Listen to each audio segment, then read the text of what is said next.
Hey everyone, and welcome to this explainer. Today we're looking at a piece of research that just completely flips a massive financial milestone right on its head.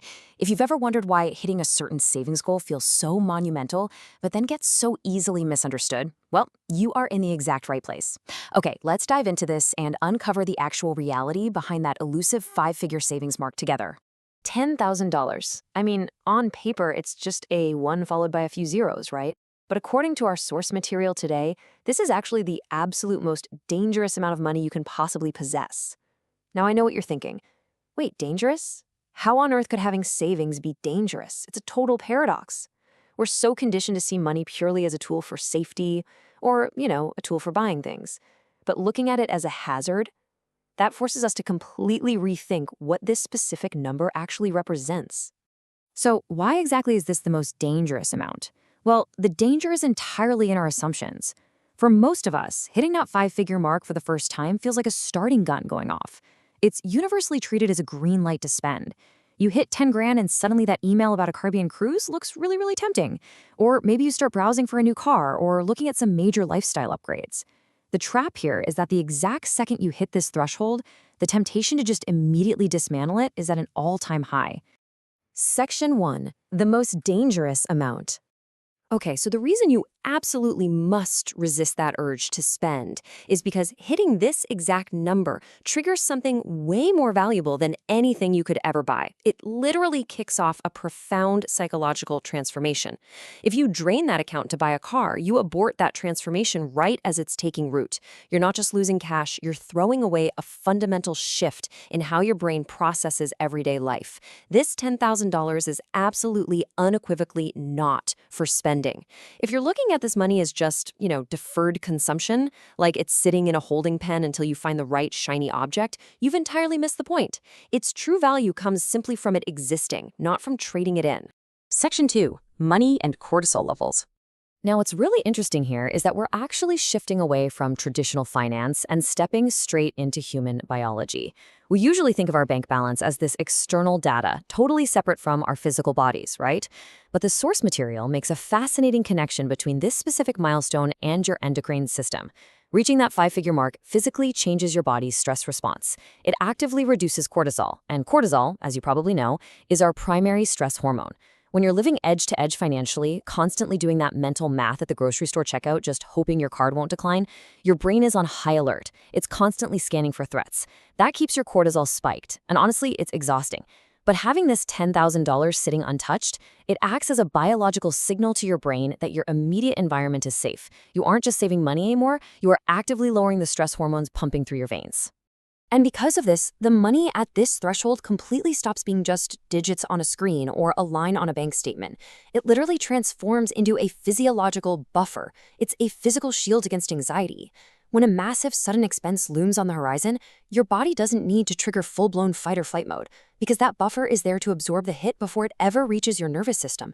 You are essentially buying yourself a permanent reduction in your baseline anxiety levels. How incredible is that? Section 3, the $10,000 shield. So, how does this actually operate out in the wild? Well, the $10,000 shield is defined as a psychological barrier that provides effective immunity to most common financial disasters.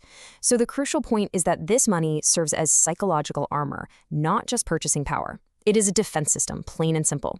Once you realize its absolute best use is just acting as a wall between you and the chaos of the outside world, you start to see why spending it on a vacation is so dangerous. I mean, you'd literally be trading in your armor for a souvenir. Let's ground this theory in some tangible reality for a second. What exactly is this shield protecting you from? We're talking about those incredibly common, everyday financial disasters. The moment your car's transmission just decides to self-destruct on a rainy Tuesday morning, or out-of-nowhere medical bills, or the genuinely terrifying reality of a sudden job loss. For someone without the shield, any single one of these events is a full-blown crisis. It means debt, panic, and severely spiked cortisol. But with the shield securely in place, the whole narrative completely flips. The shield grants you what the source text calls effective immunity. Because you have that 10 grand sitting untouched, those sudden life events, they're no longer catastrophic disasters.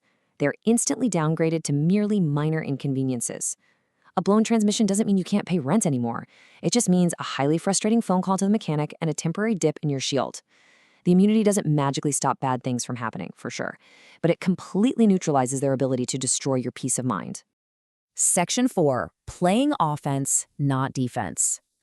Once you've built up this effective immunity and neutralized those everyday threats, your entire overarching approach to life can radically change. You're no longer just trying to survive until the end of the month. And this brilliantly illustrates the stark contrast we're talking about here. Look, when you're playing defense, you're basically surviving in a bunker. You're spending all your energy just dodging disaster, living with that exhausting high cortisol. But playing offense, that means taking healthy risks.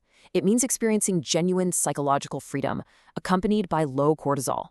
It's the difference between cowering in that bunker and confidently walking out into the wide open field. Ultimately, the $10,000 shield is all about fundamentally changing your relationship with risk. Think about it. Without a safety net, every single risk feels like it could be fatal to your livelihood, right? So you stay stuck. You don't ask for that raise. You don't start the side business you've been dreaming of. You definitely don't relocate for a better opportunity. But with the shield firmly in place, you are suddenly empowered to take those healthy, calculated risks that you literally couldn't afford to even consider before. You can actually afford to fail temporarily because you know for a fact the shield is going to catch you. So now that you understand the real purpose of this $10,000 mark, that it is absolutely not for a down payment on a new car, but rather it's your biological peace and your psychological armor, you have a big choice to make. You're no longer playing defense. So I'll leave you with this. Now that you have the shield, what healthy risk are you finally going to take?